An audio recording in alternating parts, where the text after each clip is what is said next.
What's up, ATG fam? We're getting into something I feel a social obligation about. It's a simple back extension machine.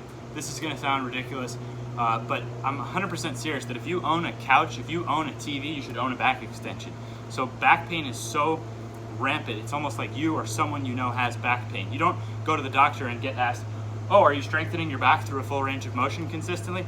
No, you're immediately given painkillers or whatever else. Now, let's get into the form, okay? Do you know how I want to coach the form of this?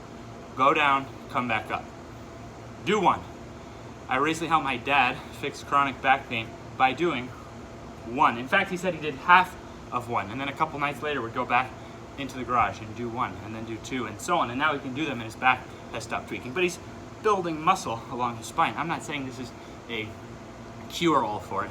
If you wanted a really good solution, in my opinion, to basic chronic back pain, it's the ATG split squat to lengthen the hip flexors, because we're always like this.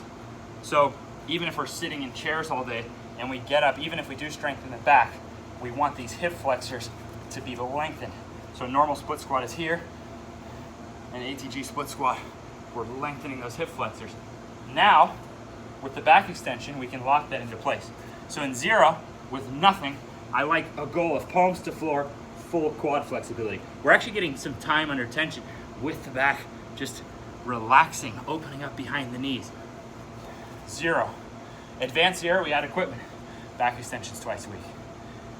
Loaded zero, we add equipment and weights, which I'm gonna go to. Now I've had fun just chit-chatting because I know that she has to just keep going and going. How's it feeling?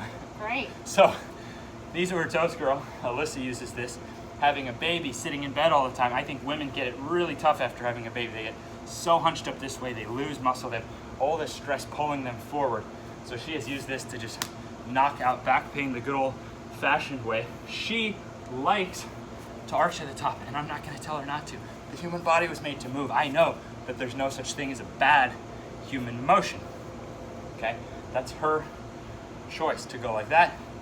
When she's done, then I'll show you how I do it, and I'll show you why I think this might be the coolest performance enhancement tool for that backside. Okay. Lucky, you gonna do something? All right, so check this out. First off, she likes the same setting I do. I'm a little bit taller, but I think maybe it's because of my male parts. I like this a little bit lower. So I like this a little bit lower, and I like to be able to go down to like a really good hamstring stretch. So I'm trying to stay tight with my back right now and let it stretch, and then I'll let it relax at the bottom. So I'm staying tight as long as I can to lengthen a hamstring, and then I'm there. I train them one side at a time for an extra challenge.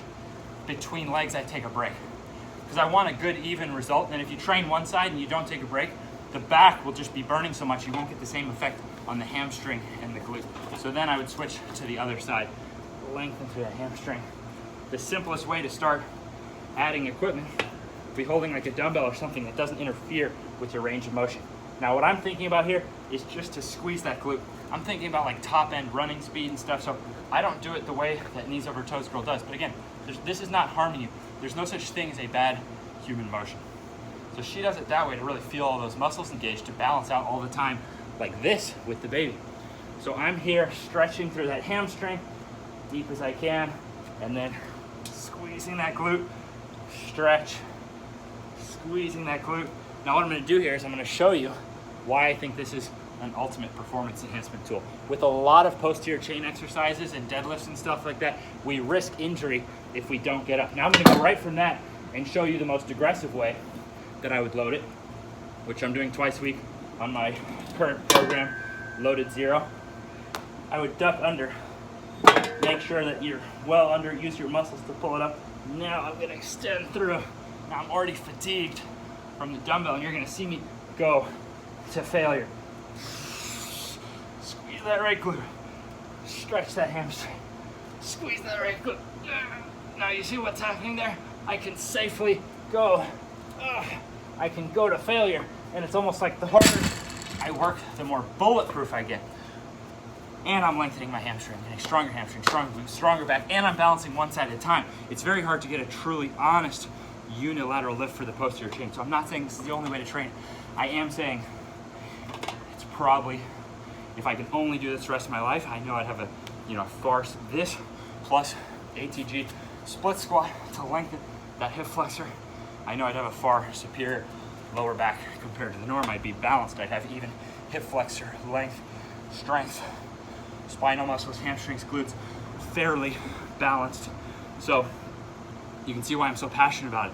If you're even watching this video, if you're watching TV at night, get a back extension in your living room.